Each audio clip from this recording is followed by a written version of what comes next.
If you missed the golden age of PS1 era tactical RPGs, you need to look at this. This is Entropy. It's a gorgeous dark fantasy strategy game where you start out as a literal theater group defending a town with wooden prop swords before building an army of expendable mercenaries to launch an expedition straight into hell. So I just finished playing this demo, and honestly, it is incredible. It's like a mix of Kingsfield and Morrowind, and the vibe of this game is just so awesome, and it's so reminiscent, and just the tactics feel behind it. It really does feel so good. Now, the developers of this game also created a game called Dread Delusion, and I believe it follows that's like similar style of the low poly visual, and it's just a completely different style of game. Dread Delusion is the Kingsfield like, and again, it's really impressive just how they bring together this eerie, saturated, low poly to a classic grid-based JRPG tactics game, and the game can really be compared to a game like Koudelka, or even like the ogre battle style of the grid, where you can like reposition your characters, you have a front and a back line, and it just plays into it so well. And every single little tiny thing is based off like dice rolls, but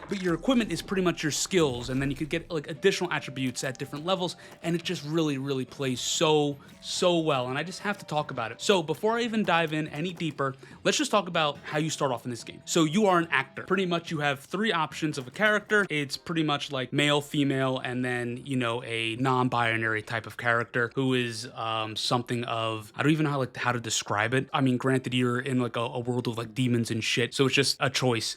And then you pick your weapon. Pretty much, and again, it comes down to like having grit, having different types of notions in the sense of building your own character as a actor. You get the sword and board, or a crossbow, or a book. Now, the book is what I chose because I absolutely love being able to cast magic, but the magic system in this game is very unique. So you have a chance of hitting, but if you do miss, you take that damage instead. And if you pick the other option, so later on in the demo, you get an option between like channeling and siphoning, pretty much, or a sort, I forgot what it was called, but channeling and siphoning, let's just say. Channeling is more of like the debuffs, damage over time, but if you fail to do a debuff or like a buff on one of your characters, you get hit with a status effect and damage. Same goes for the other one where you're doing strictly like DPS or like AoE, and you will take the damage instead. So it's really hardcore in the fact like, oh yeah, I have a chance to hit, but if I miss, I'm pretty much cooked. And you know what? You kind of just have to play into that. Sometimes you have to skip your turn. Sometimes you just have to completely pass, because if you're in the back line, you can only use backline moves. Kind of just like an ogre battle where the front line is strictly doing all the damage, all the tanking and that, and in the back line you're providing support, or you're shooting them with like a crossbow or a gun. It's really interesting. And the game has a lot of deep mechanics, and you know, we'll get into that. But before I get into that, let's talk about how this game starts. So, you know, you're doing your play, you're singing your song, you're telling a grand story, and after that theater production, demons crash the gates, literally forcing you to fight with whatever weapons you have. And the set piece it's really brilliant, and it's also comedic at the same time, and it really sets an extremely distinct tone off right off the bat. Like right off the bat, the game is like, look, there's no holds bars, all right? And even like the characters, like and their expressions and their emotions and the way they interact with you is really interesting, because you have a lot of option in how you interact with things. You could be a complete dick, or you could be like the hero. You could be like, hey, I got you, man. I'm gonna carry on your legacy and I'm gonna continue to fight. Or you could just be like, you know what? Screw you. Eat shit. Pretty much that's what you can do and how you can run it down. Now I want to talk about the mechanics and how the combat works. So the combat is a strict grid-based tactical turn-based system. You can get a lot of details on the screen and it's your choice, but I really want to emphasize the limb targeting mechanic. I was absolutely going wild with this mechanic. So targeting different limbs or even their head will give you different advantages. So let's say they have a weapon in their right arm. You can aim for their right arm and sever their arm and they lose that weapon. And then they're fighting you with a nub, pretty much, like whatever, and it does 0 damage. You can also gouge out their eyes so they can't see or hit you. This is something else I prioritize when I was fighting. Like if there's a strong guy up front and he has a tough backline with like 2 rangers, I'll prioritize just gouging out the eyes of the guys in the back with either, you know, like my musket or using, you know, my crossbow. And it really adds into this effect where you can take on every single challenge differently and as tactically as you want to. Cut off their legs, blind them, cut off their head. You're fighting demons at the end of the day. They're armored up. Hit the side that's not armored. That's something I didn't even realize. I was just like playing. I was like, you know what? His left arm is not armored, right? He's holding a shield in the other arm. How about we just hit the arm that's not armored? and boom, kablow, it does damage. It's like, holy buckets. You have this whole exploration that you can do, and it's just so fun. And then we get into the mercenary system. Now, the only character that permanently cannot die is your character, your player character. Everyone else is expendable, pretty much. Whether they have like these pre-existing injuries, you can, heal them up. They're all unique, but they're all forgettable.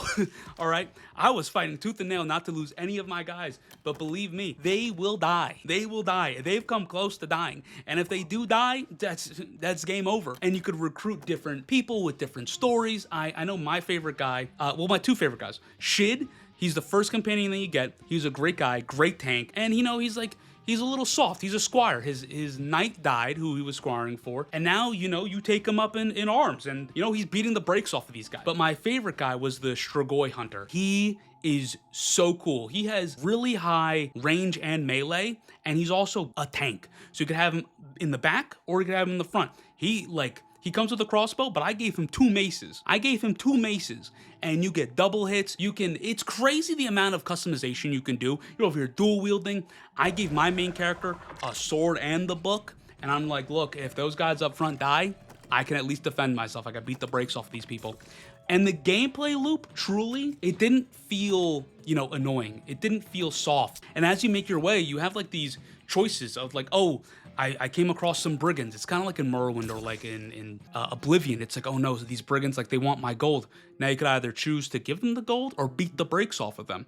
Now, I chose to give them the gold initially, and then I came across some guy at the first town, and he was like, hey, did those dickheads bother you? And I was like, yeah, they did. They did bother me. And he's like, all right, go kill them and get my pipe back. This is where they are. And it's like, there's no like, hey, go here. You have to read the dialogue, and it tells you. There's a lot of hand-holding.